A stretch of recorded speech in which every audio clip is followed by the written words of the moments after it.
Hey there, what's up YouTube friends? Cheddar here, back with another video.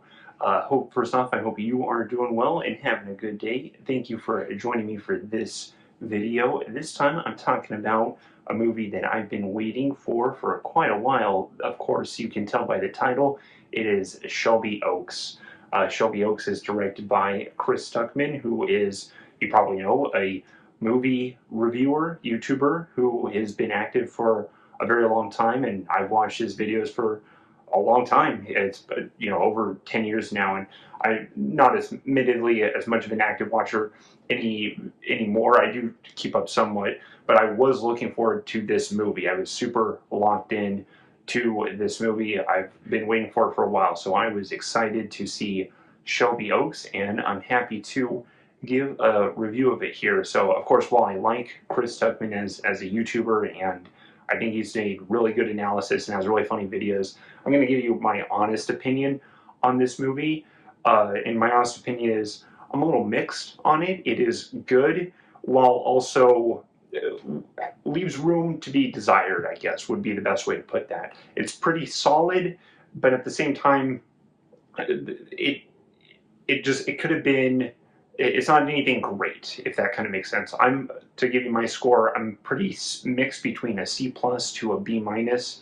I feel like I'm more towards a B minus, but it's around that score area for me, C plus to B minus, because I think for the most part the movie works. I think the movie works. It's creepy. It has good atmosphere. It has good scares. When you go see a scary movie, I feel like it mostly delivers on this, and especially towards the end, the movie gets better as it goes along.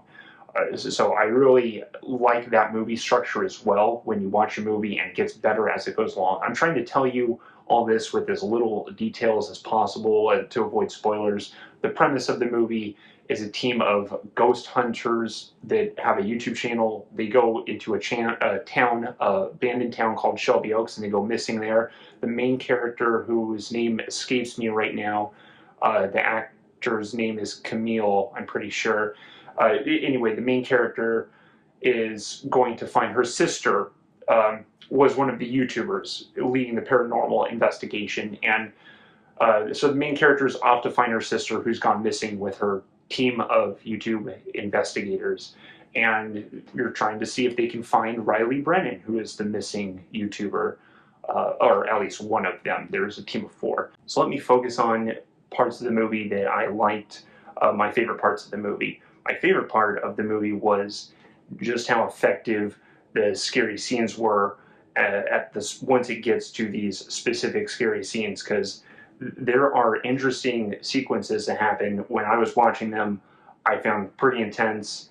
I was interested in what was happening. I wasn't sure what was going to happen, and I wanted to see more of it. So there's some really cool horror movie sequences in the movie that are totally engaging, and just I thought were awesome to see. It was really fun. I was like smiling while it was happening, because like, oh, this is intense. It felt like a roller coaster ride, right? And that's what I want to feel when I'm watching a scary movie. I want to feel that intensity.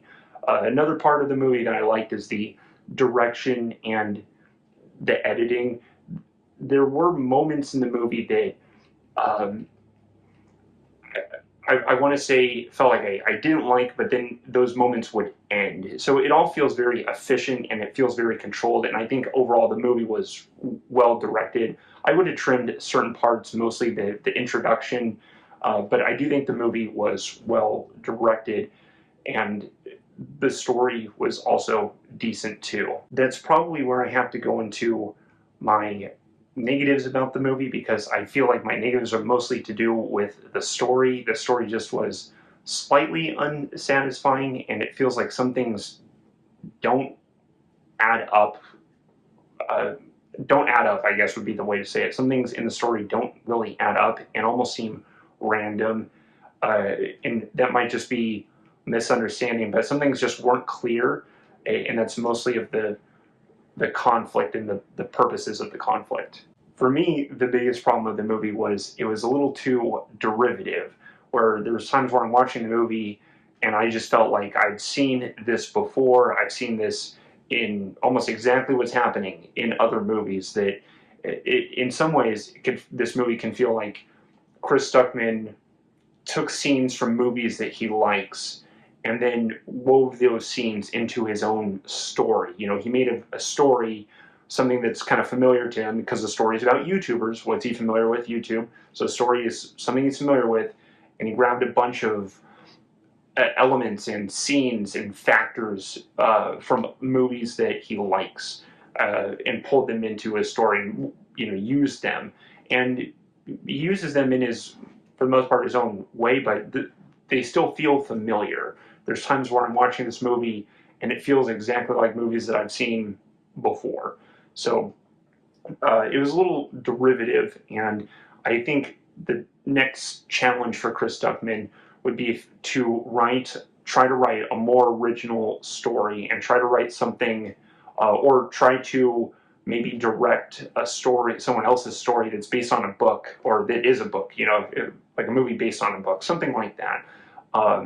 Either this movie just felt derivative, right? That was my problems. Things just felt familiar, but it was still interesting. So I still enjoyed what I saw. An overall picture for my movie is, while I was watching the movie, it feels like I just thought it was okay. I thought most of the movie was okay and it was fine. And then as it gets to the third act, that's when things pick up and it feels like the movie is off its leash and it's doing its own thing. And I really liked a lot of scenes. There is part of the conclusion that left me a little disappointed, but I did like the ending for the most part. It's more of just how things don't add up to the ending that I have a problem with. So things don't add up, and the story's a little derivative. That sort of makes it okay for me.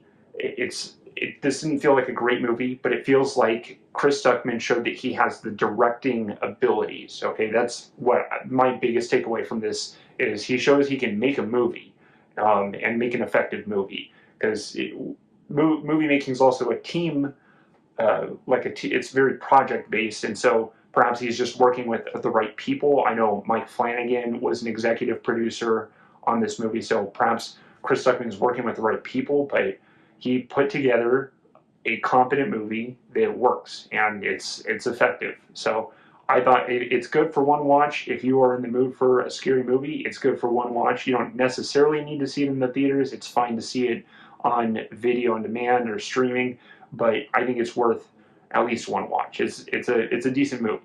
So go check it out if you're interested in a scary paranormal movie. It was fun.